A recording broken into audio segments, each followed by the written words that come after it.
Olá, pessoal. Muito bom dia. Aqui é o Wagner Borges. Este é o programa Falando de Espiritualidade, aqui no Projeto Farol. E hoje nós vamos concluir a sequência sobre o tema do hinduísmo. Já fizemos 3 programas, vamos fazer agora o 4º, onde eu vou continuar falando sobre os avatares e, na sequência, sobre o aspecto feminino das divindades na cosmogonia hindu, ou seja, as características da mãe divina no contexto clássico da velha Índia. Está aqui hoje comigo o Eudes. E aí, tudo bem, gente? O Eudes, o pessoal adorou, viu, Eudes? Sua participação aqui no último programa. Vamos fazer essa dobradinha aqui, vai pontuando alguma coisa aí, a gente vai interagindo. Virar a dupla dinâmica agora, a gente é o Batman e o Robin. Olha, cara, acho que o Daniel e o Humberto vão ficar com ciúme, tá? Porque eles são a dupla dinâmica. É verdade. E aí agora a gente tem a nossa, que é melhor que a deles. Sim, a gente é aquele do Bob Esponja, o sereia e o mexilhãozinho. Bom, antes da gente começar, dica de livro, tá? Eu vou procurar fazer isso em diversos programas. Eu trago um livro num programa, trago outro livro no outro programa e vou dando dicas de livros em relação à temática que eu estiver falando naquele momento. Hoje eu quero indicar para vocês um clássico internacional, que é o Autobiografia de um Yogi, do Paramahansa Yogananda. Este livro é um divisor de águas, é um best-seller internacional. Para vocês que gostaram da temática hindu, destes 4 programas que vamos concluir hoje, esse seria um livro bem indicado para quem gostou do tema. Além do mais, é um livro indicado para estudantes espirituais de várias áreas que queiram ter conhecimento de forma geral. Esse aqui é o livro, inclusive já recomendei para o Eudes também, o livro, porque realmente é muito legal. Então, uma dica de livro e devagarzinho eu vou dando outras dicas para vocês. Ah, eu esqueci, né, Eudes? Esse aqui, gente, o livro Na Luz de Krishna, que eu acabei de relançar, edição ampliada, tá com 220 páginas agora, eu mudei a capa, o livro ficou muito legal, fiz o lançamento aqui no IPPB no sábado passado. Quem quiser adquirir o livro, tem lá no IPPB, lá no Ipiranga, para quem vai nas palestras lá, e pode ser adquirido online pelo site da editora COI, que é KOI, coieditora.com.br. Vou repetir, coieditora.com.br. Vocês podem adquirir o livro lá, tem essa edição capa normal e tem uma edição especial que foram feitos apenas 100 exemplares de capa dura, tá? coieditora.com.br. O livro trata do trabalho de mentores espirituais ligados à atmosfera do Krishna. Então não é um livro clássico de hinduísmo, ele é um livro que usa como referência o Krishna, mas dentro da temática espiritual universalista e bem aberta, tá bom? Deixa eu devolver para o Eudes aqui, que ele está curioso para dar uma olhada. Livro muito bom, hein? Livro muito bom, por sinal, de uma forma fácil de entender, bem explicado. Vale muito a pena, pessoal. Pessoal, seguinte, na próxima terça-feira eu vou responder as perguntas de vocês. O que eu vou fazer? Eu vou recolher dos 3 programas anteriores e as que surgirem hoje nos comentários e no chat. Eu vou juntar aquelas pertinentes ao tema que nós estamos falando e vou trazer anotado aqui com o nome da pessoa e vou falar, ó, tal pessoa perguntou isso e vou respondendo aqui. Ao mesmo tempo, nós vamos estar no chat ao vivo, o Eudes vai selecionando as perguntas de vocês no chat ao vivo, eu vou respondendo também. E é claro que se tiver muita pergunta, eu estendo para outra terça para pergunta e resposta de novo, tá? E aí depois eu vou trocar o tema para uma outra abordagem. E algumas pessoas fizeram algumas sugestões de temas dentro dessa temática do hinduísmo. Por exemplo, teve alguém que me pediu para falar sobre Vedanta. Eu tenho um material bem legal sobre Vedanta também. Eu fiz uma palestra sábado passado sobre a história do Krishna. Eu posso fazê-la aqui também para vocês. Eu separei 100 imagens e passei uma palestra só sobre o Krishna, as metáforas, os mantras, as histórias, estas vibrações. Foi muito legal. Posso fazer aqui também. Depende à medida que vocês forem sugerindo, tá? E outra pessoa pediu para eu falar um pouquinho sobre o Patanjali, o grande codificador do yoga, dos Yoga Sutras, também tem material sobre isso. Aqui, estas 4 palestras de hinduísmo, na qual eu vou concluir hoje, elas foram um panorama geral sobre a cosmogonia hindu. Elas não foram temas específicos como Vedanta, como Yoga, por exemplo, como a história do Shankara, do Vivekachudamani, que eu adoro. Os Upanishads também têm material.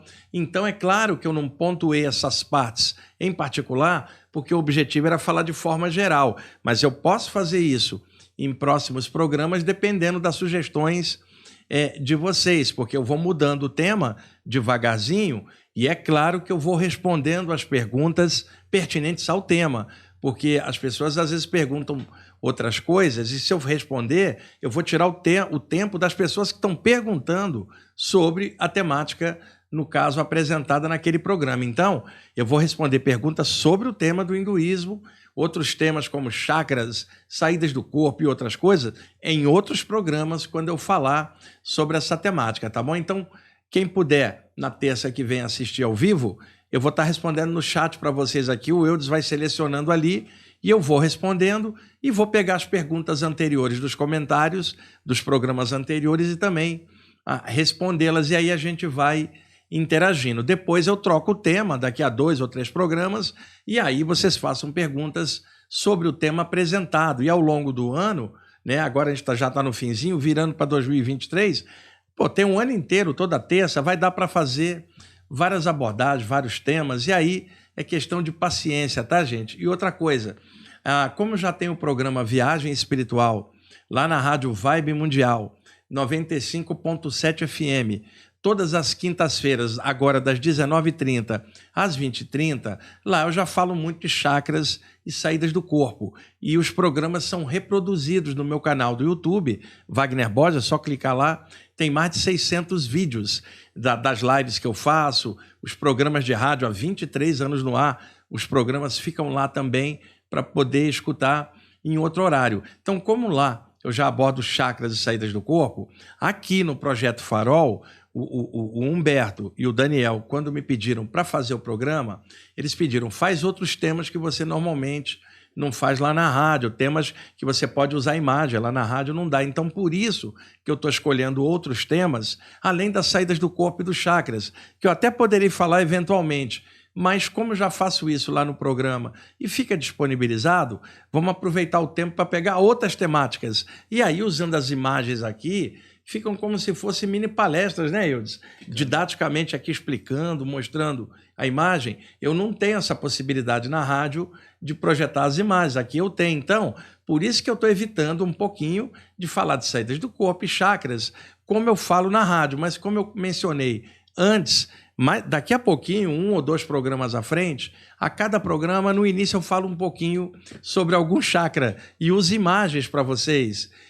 Foi a sugestão de um de vocês nos comentários, eu achei a sugestão muito pertinente, e aí eu vou, cada programa, tirar aí 10 minutinhos, 8, e conto um pouquinho sobre um chakra, usando imagens, e aí todo programa fazendo isso, ao longo de vários programas você tem um mosaico genérico de chakras, né, pontuando de 1 a 1 suas características, tá bom? Então, vamos lá. No programa passado, eu estava falando com vocês sobre os avatares de Brahma, que no caso eu contei a história do Vyasa, do Valmiki, que são os escritores. Hoje nós vamos começar os avatares de Vishnu em diante. Quando terminarmos essa sequência, aí nós vamos entrar na Mãe Divina, finalmente, tá bom? Vishnu, tá? Volta uma, eu disse. Vishnu, os seus avatares são de regeneração, enquanto que os avatares de Brahma são de criação. Teve uma pessoa que perguntou, acho que no primeiro ou segundo programa, nos comentários, se só Vishnu teria avatares. Ela já deve ter observado que não. Brahma tem avatares, Vishnu tem avatares e Shiva tem avatares. Entretanto, os avatares mais famosos são Rama e Krishna, que são avatares de Vishnu. Isso levou muita gente a imaginar que só Vishnu teria esta condição de emanar de si próprio uma partícula, tornando-se um avatar. Então vamos falar dos avatares de Vishnu, dos quais Rama e Krishna são os principais. Mas eu posso, inclusive, num próximo programa, falar dos 9 avatares de Vishnu em separado e do 10º que estaria por vir, que se chama Kalki, que foi o que eu estava contando na palestra, Eudes. Fiz uma palestra sobre o Krishna no lançamento do livro, e contando as histórias, os avatares de Vishnu, eu posso fazer essa palestra aqui também. Ela tem 120 imagens, mais ou menos, e aí a gente pode tirar uma terça aqui e vocês vão comentando aí, se vocês querem. Eu vou me guiando também pelas sugestões que vocês vão falando. E outra coisa, só para concluir, eu não sei tudo, pessoal. Então, à medida que vocês forem propondo temas, eu vou abordando, mas às vezes algumas sugestões passam batido do que eu sei. Então, não vou entrar numa seara que eu não sei. Essa seara do hinduísmo eu conheço bem, né? E não vou entrar também, às vezes, porque o tema que a pessoa está pedindo vai ficar muito fora do contexto do programa, tá? Então, estou procurando observar mais a temática abordada no programa. Fala, Eudes. Só para o pessoal que está caindo agora, a pessoa acabou de entrar no vídeo, nunca viu nada do Projeto Farol, acabou de entrar e caiu aqui no nosso vídeo. O que é um avatar? Só para essa pessoa. Exato. Avatar é o seguinte, pessoal. Eu vou pegar um exemplo cristão para facilitar, por analogia. Como é que um cristão fala sobre Jesus? Deus feito homem, o divino feito carne. Significa que o poder divino pode tomar uma forma humana e descer tete a tete entre os homens para trazer ensinamento. Na Índia, isso é o avatar. A palavra avatar, em sânscrito, significa emissário, ou seja, o divino feito homem. Então, por exemplo, ao longo da história da Índia se diz que Vishnu, por 9 vezes, teria emanado a partícula de si próprio e descido como ser humano, como avatar. A gente viu na semana passada os avatares de Brahma, Valmiki e Vyasa, que seriam emanações de Brahma para trazer escrituras que esclareçam a população, tá bom? Então vamos lá. Vishnu, tá? E lembrando para quem não assistiu os anteriores, essa é a 4ª parte. Por favor, assista as anteriores, onde eu expliquei Brahma, Vishnu, Shiva e uma série de coisas. Avatares de Vishnu, de regeneração. Vishnu também é chamado Hari. Hari é o Bija Mantra, o mantra pequenininho de Vishnu, tendo o seu mantra clássico Om Nama Narayanaya e o Bija Mantra Hari, que seria a vibração do amor universal. Então, todos os avatares de Vishnu têm o Hari também, Eudes. Por isso você canta Hare Rama, Hare Krishna. Este Hari é que é Vishnu, emanado como um avatar, se manifestando naquele momento. Então, vamos ver esses avatares e se diz o seguinte: quando a humanidade está em trevas, Vishnu emana um avatar para trazer de volta a claridade, para regenerar. Os avatares de Brahma, criação, avatares de Vishnu, regeneração e alegria. Vamos lá, pode passar. O avatar mais conhecido até uma certa época era o Rama, mais ou menos 2800 a.C., contada a sua história no épico Ramayana, que eu comentei semana passada, quando eu falei do Valmiki. Valmiki, avatar de Brahma, escreve a história do Ramayana, onde conta a história do príncipe Rama. Só que Rama é avatar de Vishnu. Pode passar. Certo. O pessoal pediu para ampliar as imagens, igual você está fazendo, para eles verem melhor. Foi boa sacada, viu, Eudes? O Rama, a história dele contada no Ramayana, eu comentei semana passada, o resgate que ele vai fazer da sua princesa, sequestrada pelo demônio Ravana, no contexto do Ramayana, é a grande batalha de dentro da pessoa, o vencer a si mesmo. O Rama é o protótipo do homem ideal, honrado, guerreiro, raçudo, inteligente, compreensivo, generoso. Então, como eu mencionei no programa da semana passada, muitas pessoas, em homenagem ao grande Rama, adotaram o nome Rama como nome yogi ou iniciático. Por isso a tradição da Índia tem tantos Ramas, todos emanados a partir do nome de Rama, o Rama clássico, avatar de Vishnu, contada a sua história no épico Ramayana. Pode ir. Certo. Aí o Rama, né, que como guerreiro, ele usava bem as espadas, usava bem o arco, mas é claro, como guerreiro, não no sentido do mal, de invadir alguma coisa, não. No sentido de liderar o seu reino e ser guerreiro, de ir resgatar sua princesa, sequestrada por um demônio que tinha prendido ela numa masmorra do mal, e ele, forte, guerreiro, foi lá e lutou e salvou sua princesa. Então, nesse sentido, guerreiro da luz. Pode ir. Certo. Vou tirar aqui o zoom. Bom, aqui o 8º avatar porque são 9 avatares de Vishnu, onde Rama é o 7º, 2800 a.C. Quando chega em 2500 antes de Cristo, Vishnu desce como Krishna. E aí você está vendo a descida dele, eu disse, como a criança. O bebezinho, né? Bebezinho. E um detalhe, aqui eu estou falando dos avatares de forma geral.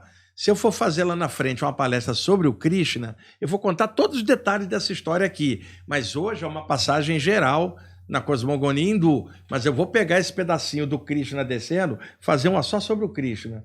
Porque ele é bom, ele rende bastante o Krishna. Rende. O Krishna é um cara que todo mundo gosta, cara. De todas as figuras, ele é a mais Na Índia, exaltada o na grande Índia? avatar é o Krishna, sobre todos, o mais amado, vamos chamar assim. Vamos lá, pode passar. Deixa eu só tirar o zoom. Aí o Krishna, né? São várias imagens dele, pode passar. É mais para ilustrar, tá? Lembrando que eu vou fazer esse material com vocês só sobre ele. Por isso, hoje é um panorama geral. Olha ele dentro da flor de lótus. Exato, a flor de lótus com todo o significado, né? Que eu já contei aqui antes. Nasce no lodo, sua raiz, e ela sobe buscando a luz do sol acima da superfície. Ou seja, do lodo para a luz, do ego para a iluminação. Pode passar. Ó, essa imagem do Krishna, o Krishna às vezes chamado o eterno companheiro, né? Aquele que sempre está do lado. Ó, para o pessoal. Que imagem ver aqui. linda, né, Eudes? Sim, é Pode o passar. olhar. O olhar tá expressivo. Aí o Krishna, com a sua flauta, Krishna que foi criado entre pastores, daí você chamá-lo de Govinda ou Gopala, que é pastorzinho. Igual um cristão fala, Jesus o meu pastor, o hindu fala, Krishna o meu pastor. É a mesma coisa em outra cultura, com outra referência. É doido, né? Como tem muita semelhança às coisas, né? Mas você sabe, Eudes, essa semelhança a gente acha quando a gente tem visão de conjunto. Se você achar que só a sua visão está certa, você vai se prender nela e não vai entender que visões dos outros são paralelas, às vezes nomes diferentes, maneira diferente, mas chegando no ponto que é a luz, né? Sim. A visão de conjunto, ela tira a competição entre áreas e mostra similaridades, né? Complementaridades entre áreas. E aí desaparece qualquer diferença. Porque a pessoa fica no puro ego, né? De só o meu importa. Pode ir. Aí o Krishna, essa de relance é muito legal. Pode ir. Pode avançar, tá? Pode seguir. Eu fiz essa palestra no sábado passado, o pessoal adorou, tinham quase 100 pessoas lá.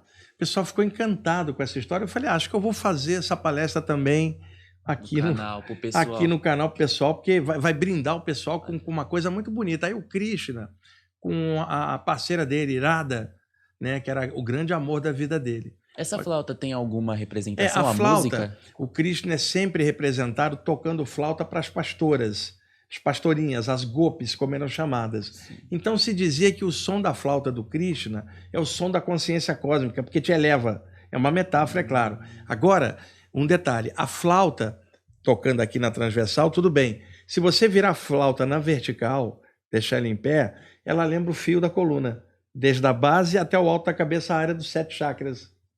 Então se diz que quando o Krishna toca, o som dele passa por dentro da coluna e ativa os chakras. O som dele te alinha. Exatamente. Na palestra sobre ele, eu vou contar mais detalhes sobre isso. Por isso que aparecem as imagens clássicas do Krishna tocando flauta, é o chamado, né? Vem para mim que é a consciência cósmica, vem que você vai expandir a consciência. Sim. Pode Ele ir. costumava tocar essa flauta para pessoas, tipo? Sim, ele tocava ela para quase toda hora, né? Segundo as histórias antigas da Índia. Mas aonde é que ele tocava com esse sentido espiritual? Se dizia que ele ficava nas florestas e tocava chamando as pastoras que eram devotas dele para entrar na consciência cósmica, que era ele. E também a metáfora clássica, que todas as tradições falam de uma música espiritual, que é a música do divino, que cada cultura entende de alguma forma, sim, com alguma nomenclatura. A flauta dele representa isso. Sua forma do divino chamar, né? Exatamente. Você vai gostar também, um dia que eu trouxer para cá, uma palestra sobre o Buda, cara, e o mantra Om Mani Padme Hum. Você tem uma ideia no budismo? Se você olhar o budismo tibetano, principalmente, as canções e os mantras têm pequenos sinetes e gongos batendo de fundo. O som do sino é o chamado para o coração. Por exemplo, você está numa cidade do interior, onde tem a igreja católica da matriz. A igreja matriz da cidade está ali na praça. Certo. Num ambiente menor, a igreja é uma referência social, cultural, as pessoas se encontram ali. Quando toca o sino, é um chamado de que vai ter uma atividade na igreja naquele momento. Sim, faz sentido. Então, por exemplo, bater o sino, todo mundo fala, pô, o padre está chamando para alguma atividade, uma missa, um batismo, alguma coisa. No Tibete, se diz o seguinte, o som do chakra cardíaco é o som de sininhos, significando, está chamando para meditação, vem para dentro. Então, por isso que nos mantras tibetanos do budismo, se tocam alguns sininhos e sinetes e gongos também, chamando para dentro do coração. Não É uma sei metáfora. não sei se tem muito a ver, mas aqueles vídeos que a gente vê na internet do cara hipnotizando a cobra com a flauta. Ainda tem esse pequeno detalhe, né? Isso aí é feito na Índia e no Egito também era feito. Tem uns caras lá que dominam as serpentes com o som, né? Eles devem ter uma técnica que eles não passam para leigos, em que eles fazem uma espécie de hipnose através do som e a serpente obedece o comando, cara. Sim. A gente aqui de fora não tem a menor ideia como é que esses caras fazem isso, né? Eles estão aliando o chakra da serpente. Vai aliando. E serpente, lembrando que serpente, a subida da serpente, expansão da consciência. Sim. Lembra? Aprendemos Vamos lá. na semana passada. Aí, imagem linda do Cristo. E isso aqui, eu não vou me atrever a contar agora, eu vou deixar para a palestra do Krishna. É uma história que tinha um lago, tinha uma serpente com várias cabeças, que quem mergulhasse no lago, ela devorava. Então ninguém se atrevia a entrar no lago. O Krishna resolve entrar lá. E o Krishna adolescente. Quando ele entra, a cobra vem e abocanha ele. Então ele luta e vence a cobra. Só que nessa história tem uma metáfora enorme. Mas eu não vou me atrever a contar agora para deixar para a palestra do Krishna. Boa. Porque essa história tem a ver com o chakra coronário da gente, do alto da cabeça. E as serpentes têm uma outra metáfora nesse sentido aqui. Então, se vocês olharem, ó, pode avançar, o Krishna em cima de uma serpente. Aí, histórias do Krishna criança, Eudes, como eu falei semana passada, a ideia da criança é trazer inocência e pureza. Lembra? Olha que imagem bonita. Pode ir. Ele na constelação. Aí, o Krishna também, muitas vezes a flauta dele aparece uma pena de pavão colada na flauta ou perto dele, né, que é um dos símbolos dele também. Pode passar. A flauta. Bom, esse aqui era o Narada, o viajante interplanos. O Narada, pessoal, era considerado um mestre que ele ia até o céu, recebeu orientações de Vishnu e traria essas orientações aqui para a Terra.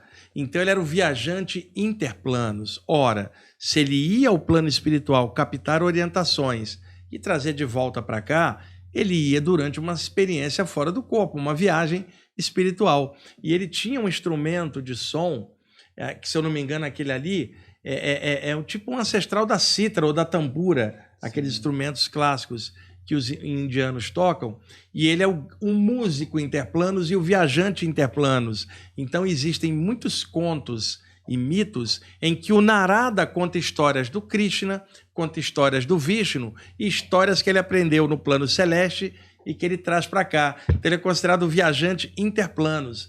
E aí está uma imagem dele. Pode passar. Aí o Narada novamente é um personagem muito querido na tradição hindu, porque ele conta histórias celestes. Pode ir.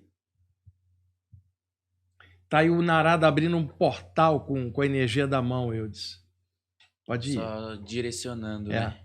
Aqui, Narada sentado ali e aparece para ele Vishnu Narayana, né? Que é o ser ao qual ele recebe orientação. Está ele ali captando algumas coisas, orientações do Deus para ele cumprir aqui na Terra. Pode passar.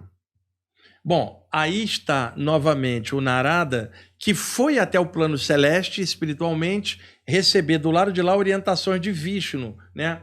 Lembra, Eudes, que Vishnu tem numa das mãos superior uma roda de luz, que eu mostrei que é chakra? Sim. Eu não sei se você estava aqui no programa. Não, mas assisti vocês falando. Então tá, aquela roda deu origem ao nome chakra, roda de luz, que eu contei anteriormente. Pode ir.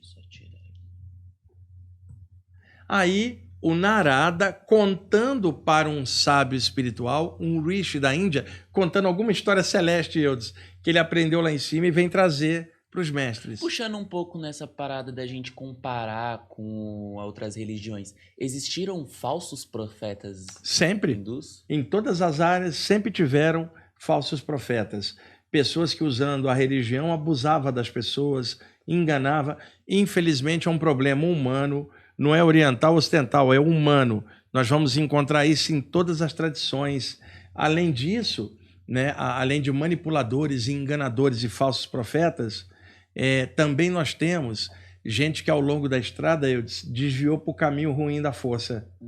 Tipo, estudou, aprendeu e de repente por uma questão da pessoa ela desvia e começa a usar aquilo para o mal, até atacando o próprio grupo onde ela participava anteriormente, porque ela desviou para o lado ruim da força e agora ela combate a luz, como se fosse inimiga dela. Como se fosse algo que exatamente. Foi a luz e que aí, deu todo o conhecimento as tradições herméticas chamaram isso de mago trevoso, mago do mal, porque seria alguém que perverteu valores sadios e descambou. É um falso profeta trevoso, né? E o trevoso é todo falso profeta, porque é enganador. Então, pessoal, filtrem tudo o que vocês lerem, escutarem e observarem. Filtra usando discernimento, bom senso, só aceita aquilo que lhe parecer de acordo com a razão, o bom senso das coisas, o equilíbrio, algo que pareça a você evolutivo, positivo e baseado na luz. Filtra tudo, inclusive tudo que eu estou falando aqui, tá? Para que você não seja enganado, esteja de frente. Você pode até não concordar com algumas abordagens de outras pessoas, e filtrando, mas você sabe que elas estão dentro do que elas acreditam e não estão ali para enganar, não. Então alguém pode falar assim, eu discordo do que aquela pessoa está falando dentro do que ela acredita, mas ela é honesta e livre naquilo que ela faz. Sim. Daí você chegar e porque não gosta do outro chamar de picareta é outra história. Que aí é a pessoa mesmo, com o ego dela julgando a outra. Sim. O que eu estou falando aqui é a filtragem. Não precisa concordar com nada, é filtrar as coisas baseadas no bom senso. Tudo que a gente lê, escuta e vê, precisamos fazer isso para evitar engano. E às vezes, o engano está na própria mente da gente. Por isso tem que filtrar tudo, discernimento na lata, cara, né? Para não ser auto-enganado também. Eu já me auto-enganei várias vezes. Todo mundo já fez. Na verdade, essa espécie de falso profeta, o maior falso profeta que tem, às vezes, é a mente da gente. Por isso a gente tem que filtrar tudo dentro, filtrar tudo fora e, por isso, precisa estar com a consciência desperta, tranquilo, sereno, para poder avaliar as coisas com bom senso e inteligência, né? É se questionar, né? Nem tudo que você vai escutar e atender aquilo 100%. Se questiona. Ah, ele falou isso, deixa eu lá ver. Exato, e não tem nada perfeito entre os homens da Terra, nem eu, nem você, nem ninguém. Só o alto sabe tudo. A gente não sabe muita coisa. Então é óbvio que podem haver enganos na jornada. O que não pode haver é sacanagem, má intenção e manipulação, Porque enquanto a gente está crescendo, a gente tropeça, erra e conserta. O problema todo é a má intenção, cara. O engano consciente e deliberado. É sacanagem. E a natureza é sábia. Existe uma lei universal, que toda causa gera o efeito. Isso não é religião, é lei da física. Causa gera efeito. Tudo que uma pessoa produz a nível de pensamento, sentimento e energia, forma a média do que ela é. Então, por exemplo, eu posso mandar um pensamento negativo para você, mas de onde ele saiu? Da minha mente. Antes que chegue a você, já estava em mim. Então, todo o mal que eu quero em você já mora em mim, tanto que ele irradia de mim para você. Qualquer um que irradia algo ruim para o outro, ele já é o próprio ferrado, em primeiro lugar. Ele pode prejudicar alguém, mas ele carrega aquilo nele mesmo. A média fica ruim. Sim. Eventualmente, ao passar para outro plano, essa média atrai para um plano igualzinho a ele, ruim também. Então, as pessoas, elas podem enganar os outros, tentar o tempo inteiro. Elas não têm como enganar leis maiores da natureza. E eu não estou falando de religião. Causa gera efeito. Dentro de um contexto espiritual, a morte não acaba com a consciência. Então, toda a causa aqui pode ter o efeito do lado de lá. Porque ela não morre. Então, não tem como escapar. Isso é inexorável. Causa gera efeito. Os hindus criaram a expressão karma para significar literalmente isso, a palavra karma. Tradução, ação ou causa. Ação gera reação, causa gera efeito. Que é o que todo mundo hoje fala. A palavra karma até pegou agora que você falou, a nível popular. Nossa. Mas é uma palavra do sânscrito, da antiga Índia. Já que toda causa gera um efeito. Se eu gerei um monte de causas e desencarno, esse efeito me busca além do físico, me busca no astral e na próxima vida. Então não é punição cósmica, estamos falando de algo, causa, gera efeito. Vamos voltar ali. Pode ir, Eudes. Bom, agora vamos ver os avatares de Shiva. Shiva, o transmutador, senhor das energias, falamos bastante em outros programas. Então tá aí o Shiva manipulando as energias na natureza, tá? Pode passar. Aí, os avatares de Shiva, um deles é o Shankara. Shankara foi um grande yogi que viveu no século VIII depois de Cristo, e ele ficou muito famoso por causa de uma obra clássica que ele publicou na época chamada Vivekachudamani, a joia suprema do discernimento, e que se tornaria um divisor de águas dentro do hinduísmo. Eu posso, num dos dias à frente, fazer um material só sobre o Shankara, que é uma das coisas que eu gosto bastante, e o Vivekachudamani. Não sei se vocês lembram, pessoal, quando eu contei aqui das 3 gunas, as 3 qualidades da energia, tamas, rajas e sattva, né? Essas 3 qualidades, elas são as 3 listinhas que estão aqui na testa do Shiva, e a pontinha vermelha é o Shiva Netra, o olho de Shiva. Então, o Shankara, como é conhecido como avatar de Shiva, ele tem 3 listas que são tamas, rajas e sattva, o pontinho vermelho que é o olho de Shiva. Detalhe, Shiva tem muitos epítetos, muitos nomes divinos. Tandava, Nataraja, Isha, Mahadeva e o nome Shankara, que significa doador de bênçãos, aquele que abençoa. Então, este yogi, Eudes, adotou para si um dos nomes de Shiva, que é Shankara. Então você teria o Shankara grandão, que é o Shiva, e o Shankara menorzinho como o humano, que é um yogi que adotou o nome de Shankara. Sim. No século VIII depois de Cristo, ele fundou a Ordem dos Shankaras, uma ordem yogi que está em pé até hoje, baseada no nome dele. Todos eles são Shankaras, significando avatares de Shiva. Os avatares dele são sempre ligados ao yoga, à energia, porque o Shiva é o senhor das energias. Então, um deles é o Shankara, que você está vendo ali. Pode passar. Ele está em cima de um tigre? Era comum se dizer na época que o pelo do tigre, a pele do tigre, evitava passar correntes de energia da terra para cima. Tipo, anulava. Uhum. Porque o yogi está sentado meditando. Ele quer abstrair da terra. Então, tudo que puxa ele para a terra vai travar. Então, eles botavam a pele do animal para isolar, para não ser a energia da terra não passar, para eles poderem abstrair para o lado de lá. Muita gente, sem entendimento, achou que o yogi matava o tigre para poder tirar o pelo. Não era isso, não. O que se falava era o seguinte: às vezes, grandes mestres da tradição hindu, eles eram tão bondosos, tão generosos, daí o pessoal usava a palavra rishi, em sânscrito, que significa sábio, ou aquele que vê o espiritual. Então esses homens eram tão bondosos que às vezes feras da floresta iam até eles e sentavam ali e meditavam junto. Um tigre, sabe? Um animal na natureza violento, que todo mundo tinha medo, sentava e ficava quietinho perto de um mestre, por causa do magnetismo desse mestre, né? E muitas vezes esse animal estava perto da morte, aquele mestre morando isolado na floresta ou numa caverna, esse tigre ia morrer aos pés do mestre. E ali ele morria aos pés porque ele sentia que era uma presença benfeitora. E aí esse mestre limpava a carne do cadáver e tirava o couro para colocar embaixo. É quase um respeito ao animal. Ele não matava o animal ia morrer aos pés dele. Há muitos relatos disto na tradição yogi, e por isso muitos yogis antigos são vistos com o pelo do animal, a pele do animal. Modernamente, hoje não, mas no passado havia este detalhe. Mas não era o discípulo que chega lá e mata o tigre, não. Grandes mestres, animais de grande porte, vinham, morriam aos pés dele e eles usavam depois a pele. Legal. Era nesse sentido. E outra coisa, se pegarmos os povos indígenas, notadamente das Américas, e na América do Norte, notadamente, aquelas manadas de búfalo, né? O índio ia lá, ele matava um, ele não matava a manada, ele matava um para subsistência da tribo, que era a pele, que precisava no inverno para aquecer, a carne para alimentar sua família, mas eles não exterminavam. Já caçadores brancos vão lá por esporte e matam vários. Sim. E aí é uma outra história. Então, existe a sobrevivência na natureza. E a natureza é assim. Então, se você chegar numa floresta aí, o tigre vai pegar a gazela e vai se alimentar dela.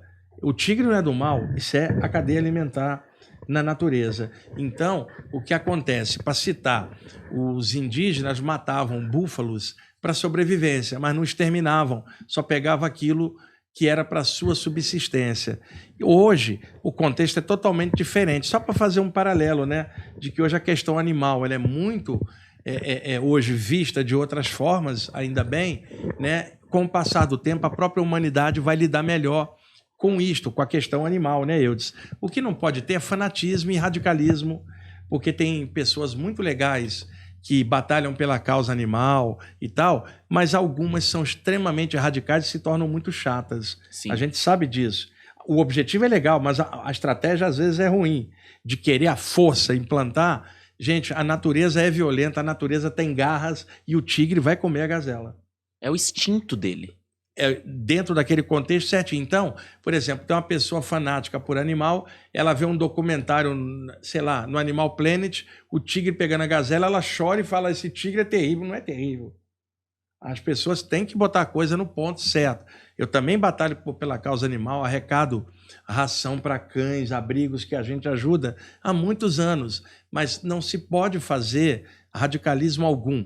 E vamos devagar, o mundo é do jeito que é, a gente não consegue mudar nem a gente, quanto mais o próximo. Então, o que você faz? Faz tua parte, aquilo que você acredita, trabalha, batalha, mas sem forçar a barra com o meio, porque muita gente às vezes faz isso, né? Em prol de um ideal legal, se torna extremamente violento e radical. Exato. Sabe aquela baleeira que mata baleias?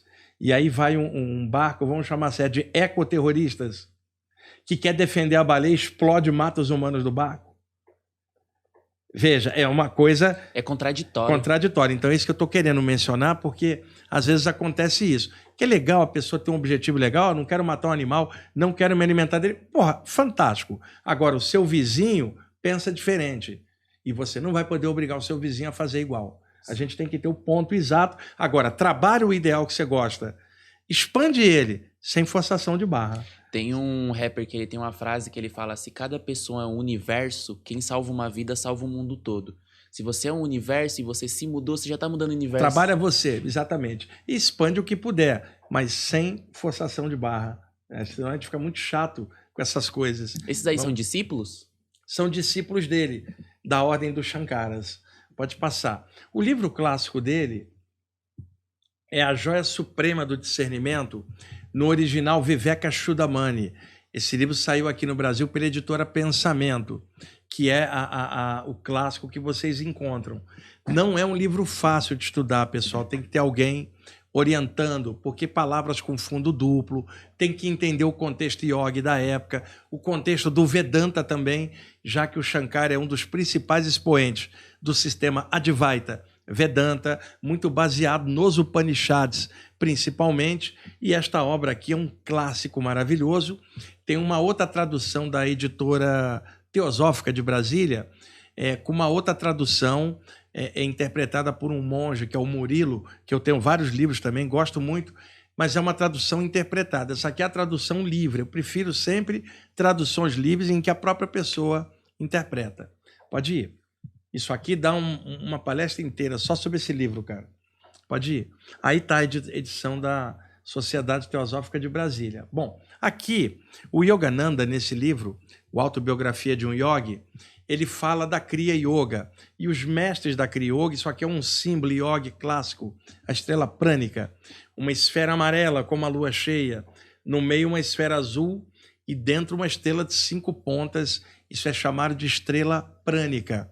Essa técnica foi passada pelo Krishna para o Arjuna, se perdeu ao longo dos séculos, até que séculos mais tarde o mestre Babaji resgatou essa técnica e aí trouxe novamente à baila a iniciação na Kriya Yoga e foi formando vários discípulos, tá? Pode passar. Lembra um pouco o escudo do Capitão América. A gente não pode... Eu sempre faço essa piada com meus alunos, porque lembra, literalmente, né? E existem práticas de visualização com a estrela prânica, que aqui fica difícil explicar, como eu explico numa aula, por exemplo, para os meus alunos presencialmente. Aqui, o Krishna, por Arjuna, né, ou Arjuna, passando a técnica da estrela prânica. O original nem é da Kriya Yoga, o original é do Krishna. Apenas o Babaji resgatou isso e inseriu na linha da Kriya Yoga. Pode passar. Aqui estaria, supostamente, o mestre Babaji, que resgatou a técnica da Kriya Yoga. Não existe uma foto dele, isso é imaginada, baseada nas descrições do Yogananda, do Shri Yukteswar, que era o mestre dele, do Lahiri Mahasaya, supostamente o Babaji, que é um dos grandes mestres da tradição da Kriya Yoga. Pode passar. Olha que imagem linda, né? O Babaji sobre os Himalaias.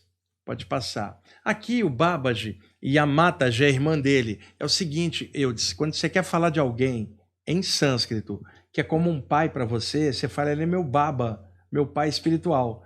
Quando você coloca di, é diminutivo. Ele é meu padrinho. Lá em Salvador, painho. Então, quando você fala baba, ele é como um pai para mim. Babaji, ele é como um padrinho. Então, quando você fala Babaji, é um padrinho secreto e invisível que orienta você. Agora, ao longo da história da Índia, existiram milhares de babas, porque o discípulo às vezes falava, aquele ali é o meu baba. Agora, este Babaji específico da Kriya Yoga é esse cara que resgatou a técnica original da Kriya Yoga. Originário. E quando você quer falar de alguém que é como uma mãe, você fala mata, é como uma mãe espiritual. Quando você fala Mataji, mainha, madrinha, né? Então tá lá Mataji, a irmã do Babaji. Agora observa, nós estávamos falando de avatares do Shiva, como Shankara. Babaji é avatar de Shiva. Repara lá atrás, Eudes, tem um tridente, ó, lá atrás. E eu expliquei o tridente quando falei do Shiva, num dos programas anteriores. Ah lá, num dos programas anteriores, tridente em sânscrito é chamado Trishula, que é o controle das 3 gunas, Tamas, Rajas e Sattva. E para quem trabalha com yoga, os 3 nadis ao longo da coluna, Ida, Pingala e Sushumna, e é o controle das energias, já que Shiva é o transmutador e senhor das energias e senhor dos yogis. Então, Eudes, lá em cima o tridente mostra que ele está ligado à vibração de Shiva, né? E aqui no meio, entre os dois, tem um lingam, que é o símbolo do Shiva, encaixado numa ione, que é uma abertura, que é um símbolo da Mãe Divina, que o chinês falaria o yin e o yang, encaixado para a gente comparar. Então tá claro, e olha a testa da mata, já as 3 listas, Tamas, Rajas e Sattva, o pontinho vermelho, o olho de Shiva. Então, tanto Babaji quanto Mataji são avatares de Shiva, porque estão dentro da prática do yoga. Que legal. E os avatares de Shiva são yogis. Shankara, agora vimos o Babaji. Bom, discípulo do Babaji, século XIX, Lahiri Mahasaya. Essa é a única foto que tem dele, ô Eudes. Pergunto para você, você acha que ele era bem-humorado? Olha a foto. Ah, ele tem cara de ser bem alegre. Lahiri Mahasaya. Foi discípulo do Babaji, um mestre maravilhoso, bem-humorado. Como eu admiro esse cara. Avança. Esse é o Shri Yukteswar, que era discípulo do Lahiri Mahasaya. Que é o... Essa é uma linha. Babaji, Lahiri Mahasaya e Yukteswar. Uma linha sucessiva de mestres, né? Pode passar. Que se tornaria, então, um mestre do Yogananda, que é este do livro.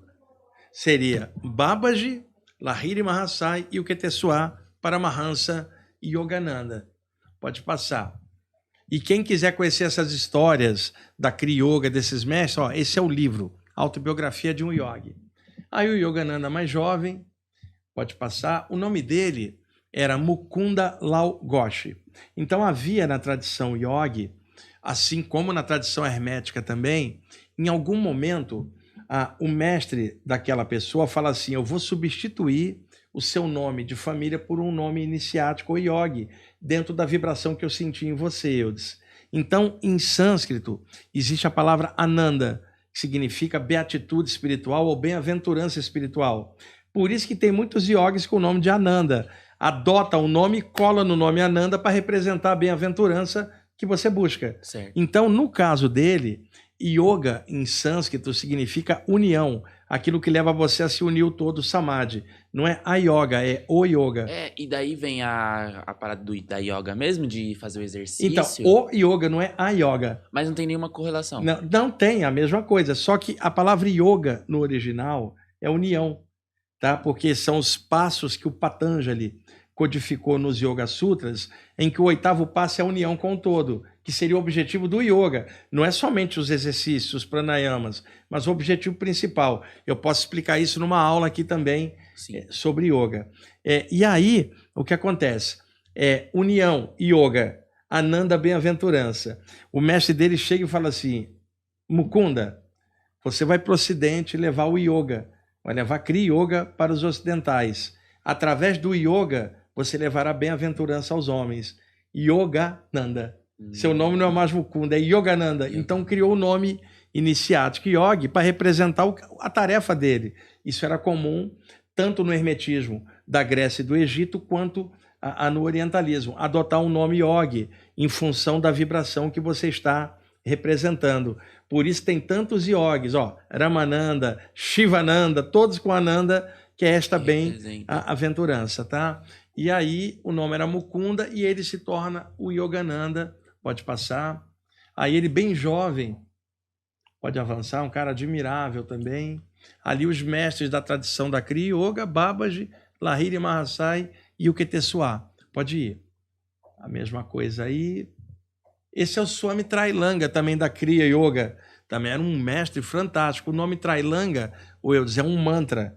Tá? Aí eu posso fazer também, pessoal, uma aula sobre mantras, porque são tantos temas dentro desse guarda-chuva hindu, tantos temas que a gente levaria um ano inteiro só falando de hinduísmo. É uma cultura milenar, né? E eu não estou falando da Índia de hoje, que tem bomba atômica, eu estou falando da Índia que inspirou os Upanishads, o Ramayana e outras obras incríveis. Pode ir. Aqui, o yogi passando por dentro de uma estrela prânica aqui, no ponto entre as sobrancelhas, que é uma técnica yoga que aqui fica difícil explicar. Pode passar. E entrando numa porta. Fazendo da estrela prânica um portal para outro plano. Pode ir. Queria ter essa capacidade interpretativa, sabia? De ver isso interpretar dessa forma. Olha, eu já nasci com essa capacidade, cara. Assim, eu acho que eu treinei isso antes de descer para cá. E como já mexi com isso em outras vidas... eu tenho a habilidade de pegar um texto com fundo duplo, eu vejo o que está no fundo duplo. O leigo olha só a pé da letra, eu pego o que está por trás. E assim eu consigo interpretar muitas coisas. E como eu mantenho a cabeça aberta, estudo de tudo, eu posso fazer correlações. E aí enriquece a explicação. Sim. Fica legal, né? Que fica só sua. Só você sabe falar desse jeito, porque é um jeito seu de falar. Exato. Porque você associou tanta coisa na sua cabeça. Exato. E assim como tem outros que também têm a expressão deles, também fazem isto, cada um do seu jeito. Por exemplo, você é comediante, você vai subir num palco, você não vai fazer igual Humberto Daniel, você vai fazer do teu jeito, a sua capacidade interpretativa. Eles têm a deles, cada um na sua, e excelente. Mas você vai ter o seu jeito de fazer. Sim. E é isso que cada um deve buscar, o próprio jeito. Eu acho muito ruim ficar espelhando o jeito de alguém ou seguindo o jeito do outro.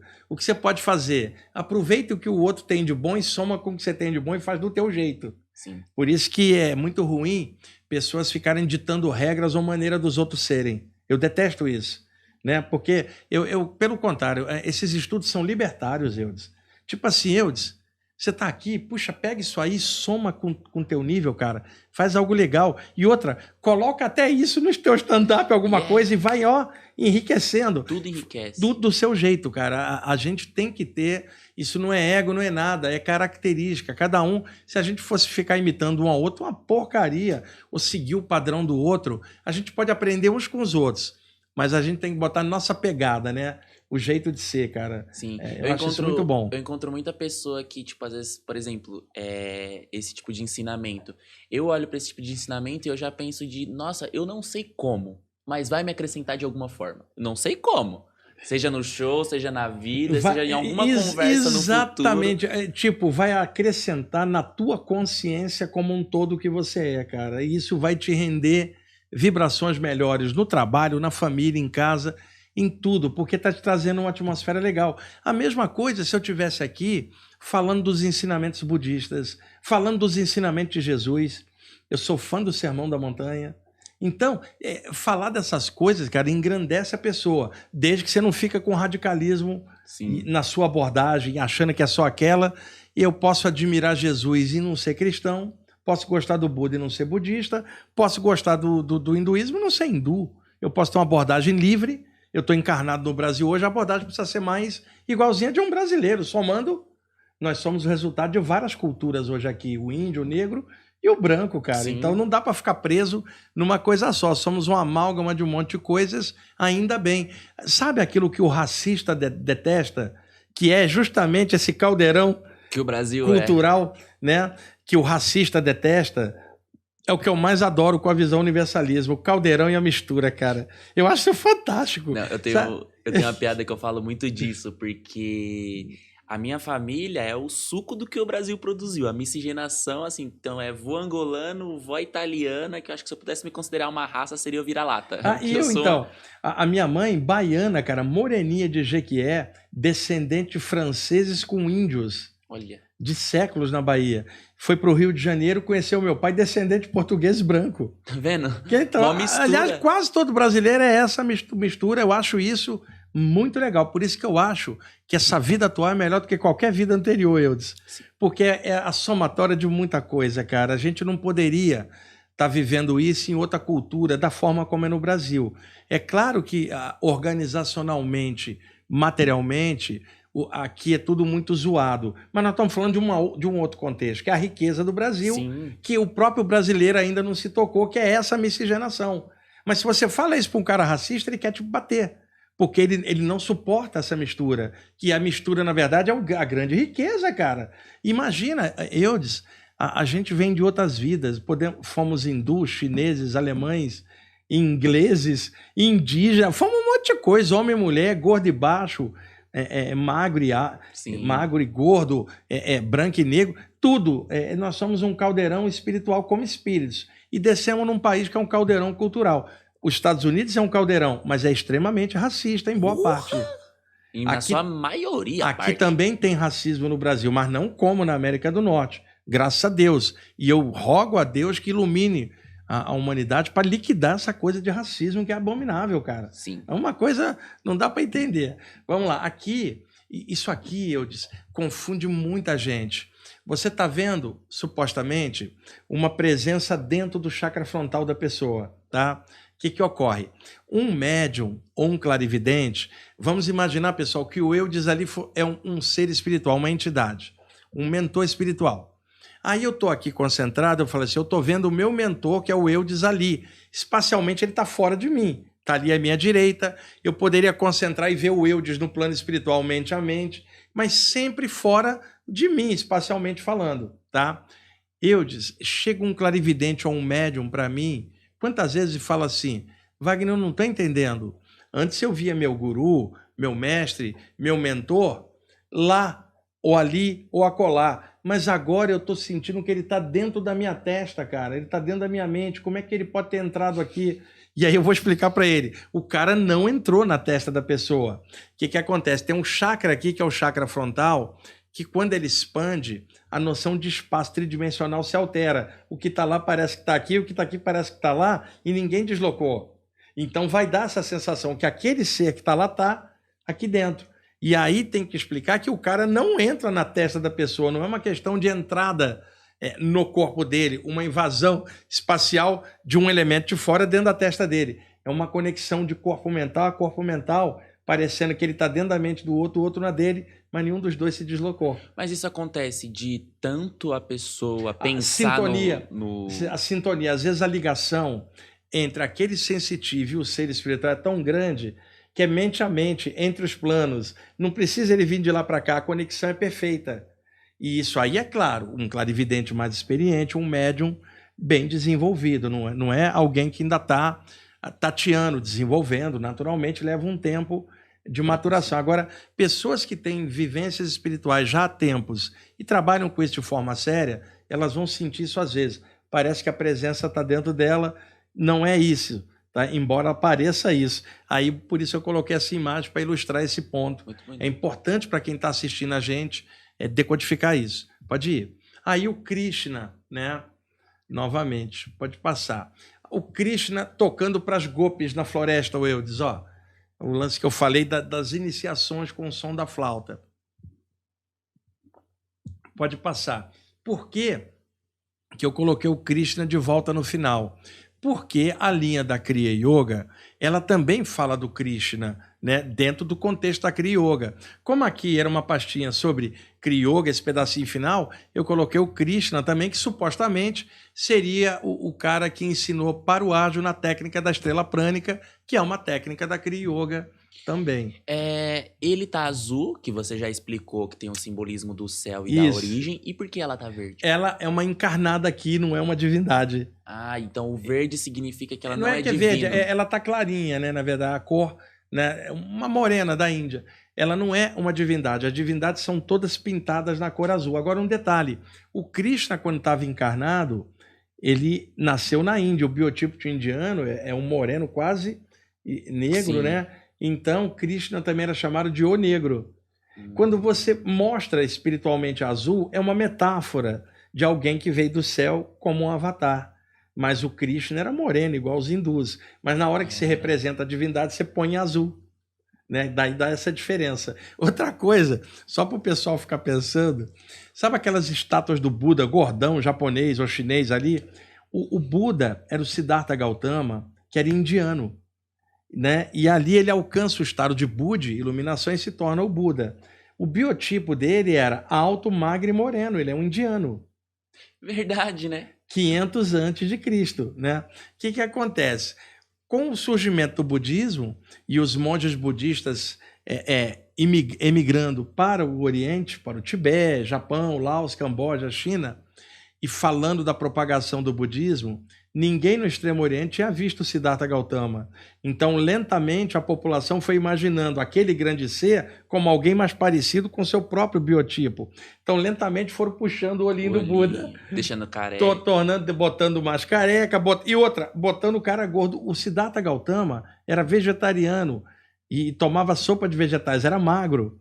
E aí o pessoal reproduz o Buda como se fosse um chinês gordo. Tá? Então, o que rola? Ao longo da expansão do budismo, foram surgindo homens e mulheres que já estavam quase no nível de se tornar um Buda. Eles foram chamados Bodhisattvas, que é o pré-Buda, o Buda estagiário, Sim. o Buda trainee, o Buda residente, está quase lá. E se dizia que alguns deles se retinham antes de alcançar o estado de Buda para permanecer mais próximo da humanidade ajudando. Tipo, tava quase chegando, mas falou, não quero mais não. Não quero, eu prefiro ficar aqui entre os Budas e a humanidade para ajudar. Quer dizer, um Bodhisattva. E acontece que alguns desses Bodhisattvas eram homens e mulheres, alguns deles eram chineses ou japoneses, mas cheinho. Então, a população começou a fazer estátuas e quadros destes Bodhisattvas e passando a chamar de Buda. Então, daí a confusão. Tá? O Siddhartha Gautama era magro, alto e moreno. Ele não era oriental, não era do Extremo Oriente. Você olha para o Siddhartha Gautama, você fala assim, me dá uma sopa de vegetais. Você olha para aquele Buda gordo e fala, me dá um yakisoba e 2 rolinhos primavera. Me dá não tem nada a ver. Bacon, é que foram sendo coisas acrescentadas posteriormente e aí no imaginário popular ficou assim. Meio que aconteceu com Jesus, né? Quando chegou na Europa, quando chegou para os europeus, Jesus deram uma clareada, pois Jesus vivia no Oriente Médio, ele não era branco. Sim. Do jeito que é um europeu. Branquearam tanto a figura de Jesus que ele hoje parece sueco, cara. Tem um comediante chamado Yuri Marçal, que ele tem uma piada que ele fala, sabe por que Jesus não era branco? Porque ele andou no deserto. E passou pelo deserto sem nenhuma dificuldade. Se ele fosse branco, no primeiro fruto solar que oferecesse para ele ia falar, me dá aqui, por favor. Então, adaptar a figura mais próxima de um europeu. Até aí tudo bem, importante é o ensinamento, sim, né? Sim. A mesma coisa no budismo, mas é legal. Vamos fazer uma hora, um sobre o budismo e o mantra Mani Padme Hum, que aí eu conto esse tipo de detalhe. Eu quero muito, hein? E vocês deixem nos comentários aí também, se vocês querem, o pessoal comentando bastante. Vamos lá, pode passar. Cara, isso aqui eu posso contar no dia da palestra sobre o Krishna. É uma história de um homem chamado Vasudeva que protegeu o Krishna das ordens de um rei que mandou matar os bebês recém-nascidos naquela época. E ele resgata o garoto para ele não ser morto. Então, o nome dele era Vasudeva, ele adotou o Krishna. E o Krishna ganhou o nome de Vasudeva, que era o sobrenome. Aí foi formado um mantra, Om Namo Bhagavate Vasudevaya, de proteção, que eu posso contar também numa outra Mandaram matar programa. jogando pra cobra que ficava no meio daquele conto? Não. Ali é uma história que o rei Kansa mandou matar todos os bebês recém-nascidos, porque ficou com medo de uma profecia que dizia que Vishnu desceria como um avatar na classe dos Brahmanes e quando ele nascesse, crescesse, ele mataria esse rei. Quando foi a época prevista, ele mandou matar todos os bebês da classe dos Brahmanes com medo. E aí os pais dele entregaram para a família de pastores, onde os bebês não seriam mortos, ele cresceu entre pastores. Daí o nome Govinda e Gopala, que é pastorzinho. Aí eu conto isso para vocês na palestra só sobre o Krishna, que pelo jeito o pessoal vai querer isso aí, porque é uma palestra muito legal. Deixa nos comentários aí. Fala uma palavra-chave pro pessoal deixar no comentário, caso eles queiram essa história. É só botar assim, ó, Wagner, fala mais do Krishna ou alguma coisa assim. E outra, não tô querendo induzir nada. É que sábado passado eu fiz essa palestra no dia do lançamento do livro, e aí o pessoal gostou tanto, eu falei, eu acho que eu vou fazer também lá no Falando de Espiritualidade, que eu acho que é uma coisa tão bonita de passar. Ô Eudes, a gente está vivendo uma época tão complicada que as pessoas elas falam muito de destruição, de coisa ruim em geral no mundo inteiro. E aí a gente tem a oportunidade de passar algo lúdico e legal, a gente tem que passar, cara. Sim. Porque é a forma de contribuir com clarões espirituais, não doutrinários, eu não quero doutrinar ninguém, mas contando essas coisas, você contribui para quem está assistindo pensar em outras coisas, cara. Porque se você ficar preso no noticiário, na negatividade das pessoas, você só vai ficar pensando em coisa ruim. E aí, qual é a função nossa? Por exemplo, você como comediante, você está lá fazendo seu stand-up, seu show, as pessoas que estão lá sentadas assistindo, elas vão rir bastante, elas vão se soltar. Boa parte delas ali, com estresse de trabalho, solta na risada. Você está contribuindo para melhorar o estado de consciência de quem está te assistindo ali, com o seu talento, tá? Eu posso fazer isso numa palestra, num programa, numa live, passando o que eu sei e levando melhoria para a consciência de quem está assistindo. E é claro, está dentro dessa vibe, desses estudos, porque outras pessoas podem olhar e não gostar, porque não tem nada a ver o tema. Agora, quem gosta do tema é uma forma de contribuir com coisas legais. E a história do Krishna, essa palestra é iluminada, cara. Não eu, mas o tema da palestra. Sim, que é o Krishna iluminado. E me deixa inspirado para falar um monte de coisas legais, né? Mas e se aí, você falar sobre alguém iluminado, você se torna iluminado. Você acaba, você ganha um pouquinho daquela luz, não toda, mas um pouquinho. Pode passar. Calma aí. Isso aqui é uma história de que toda criança come terra num parquinho, criança pequena. Aí a mãe e o pai vai lá, tira essa terra, não come areia, menina. E aí o Krishna tinha comido um pouco de areia, a mãe dele foi lá e falou, abre a boca para eu tirar essa terra daí. Eu não posso abrir a boca, mãe. Abre a boca. Eu não posso abrir a boca. Por que você não pode abrir a boca? Porque você não vai aguentar ver o que tem lá dentro. E aí ela força e abre a boca. Quando ela abre a boca, está o espaço sideral lá dentro. Por isso a imagem atrás das estrelas. Quer dizer, esse conto é uma metáfora, Eudes. Quando ele abre a boca, as estrelas estão lá dentro. Quer dizer, ele é pura expansão da consciência. Quando ela olha, ela enlouquece. E aí ele bate na cabeça dela, faz ela voltar ao normal, falou, eu não disse pra você não olhar na minha boca? Tipo assim, enquanto você não estiver preparado, você não pode encarar a consciência cósmica. Então, as histórias, os mitos têm lições por detrás. Essa figura, ela mostra esse mito. Que pode legal. ir. Isso aí eu conto também no dia dessa palestra. Aí. Olha aí, a imagem do Cristo, como eu falei antes, gente, a coisa da criança evoca o lado lúdico. Olha essa aí que maravilhosa. Você que tem uma filha, hein? O Eudes tem um ano e quanto? 1 ano e 5 meses. Como é o nome dela? Eloá. Eloá, filhinha dele, 1 ano e 5 meses. Um abraço para Eloá, viu? Um dia, quando ela tiver maior, você mostra esse programa e fala que ela mandei um abraço para ela aqui. Pode ir. E aí, eu botei nessa pasta, para finalizar esse pedaço, alguns grandes mestres. Olha, Jesus dispensa comentários. Eu sou fã de Jesus. O avatar de Deus. Eu sou fã de Jesus. O Sermão da Montanha, para mim, eu já li muitas vezes, sempre me inspira. Sabe, eu acho fantástico o ensinamento desse cara. E aí é que tá, eu não sigo linha nenhuma. Eu gosto de ensinamentos maravilhosos. E Jesus deixou um monte de coisa fantástica. Pode ir. Ramakrishna, mestre do século XIX também, maravilhoso. Quer dizer, eu botei no finalzinho ali grandes mestres da história da história e fui pegando de várias áreas. Esse era o Sri Aurobindo, um dos grandes caras da Índia do século XX, criador do sistema Yoga Integral, que eu também sou fã do Aurobindo. Pode ir. Aí ele bem mais velho, esse cara é espetáculo. Eu já vi esse cara fora do corpo muitas vezes, nas experiências que eu tenho, de vez em quando eu vejo ele. Legal. E eu peguei muita inspiração para escrever textos com esse cara, que é generoso pra caramba. Eu sou fãzaço do Aurobindo.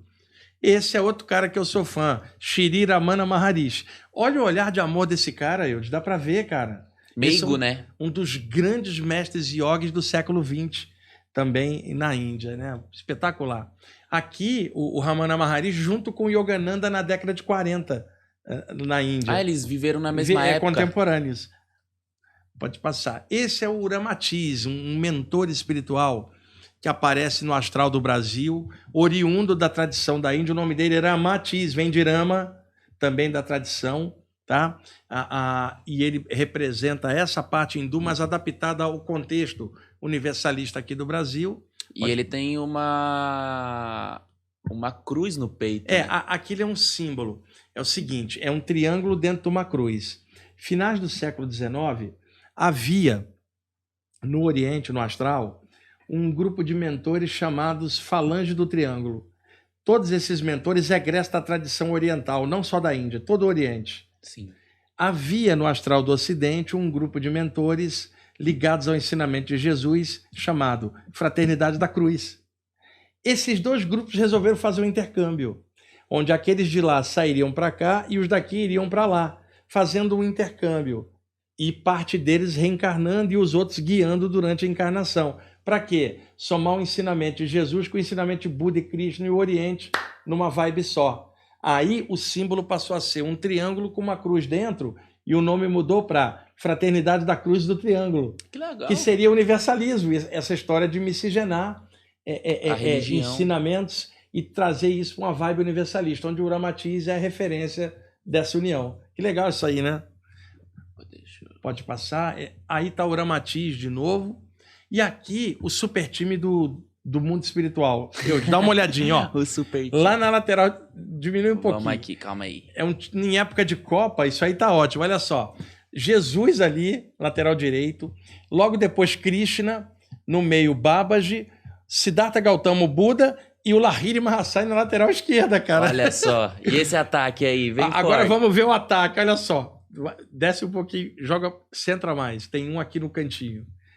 Paramahansa Ramakrishna ali na ponta direita. Moisés, centroavante matador, que define a jogada do meio. Ramatiz, meia esquerda. Ramana Maharishi. E o ponta esquerda, Eudes, com a cara da luz, representa todos os outros mestres que não cabiam na foto. Como representação de todos os outros grandes mestres da humanidade, Mas homens você e que mulheres. mostrou algum que também não tinha o rosto? Sim, agora eu não me lembro, cara. Mas a história de você colocar alguém sem o rosto, porque existiram mestres que desceram na Terra e suas histórias não ficaram registradas, nós não sabemos da passagem deles. Aí você fala, põe um rosto de luz para representar mestres desconhecidos, homens e mulheres, ao longo da história. Então, isso aqui é uma super seleção espiritual e tem todos, de várias áreas, né? E aí é uma coisa ecumênica, bem universalista, né? Muito bonito. Bem bonito, né? Bom, esse aí é o último desse arquivo, né, Eudes? Ó, esse arquivo estava com 217 imagens, foram até agora 4, foram 200 e poucas imagens projetadas nesses 4 programas, né? Agora, o Eudes fecha ali para mim, abre o arquivo, o outro arquivo. Esse aí a gente terminou de mostrar essas 200 e poucas imagens, isso. Tá. Esse aqui, pessoal, a gente já está agora, o Eudes, olha, já estamos extrapolando o tempo, hein, cara? Já estamos com 1 hora e quanto ali? 1 hora e 8 minutos. 1 hora e 8 minutos, que a gente tem um tempo aqui, gente, 60 minutos, 60 e pouco, ultrapassando um pouquinho. E não deu tempo de eu entrar na Mãe Divina ainda. Caramba. E outra, aqui tem mais 86 imagens, Eudes. Se a gente for ficar aqui, a gente vai extrapolar muito. Depois o Humberto e o Daniel capa a gente. Sinal que o pessoal vai ter que continuar acompanhando. Vai ter que ter mais um na terça que vem, o 5º programa para fechar, cara. Fechou. E aí as perguntas só no outro ainda. Porque tá vendo? Por exemplo, amplia esse aqui para mim na tacinha. Calma aí. Ali embaixo. Esse é uma. Isso, mantra on, pode clicar. Pode passar.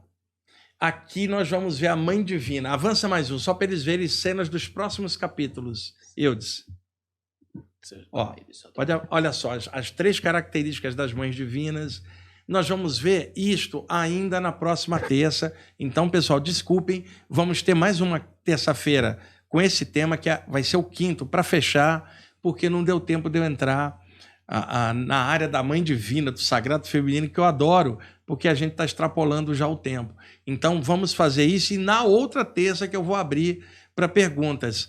Tá bom, gente? Porque eu não posso deixar de passar isso aqui. Não dá, as Mães Divinas, isso aqui é maravilhoso. O Eudes vai adorar na hora que ele vê esse outro lado que eu ainda não mencionei, porque é uma outra coisa que eu deixei à parte, eu não quis misturar na parte geral, é bem específica. Vamos ter ainda mais uma e só na outra terça as perguntas e respostas. Ô, Eudes, a culpa foi do Eudes, gente, porque o Eudes ficou conversando comigo e aí eu acabei passando ali, não deu tempo de chegar.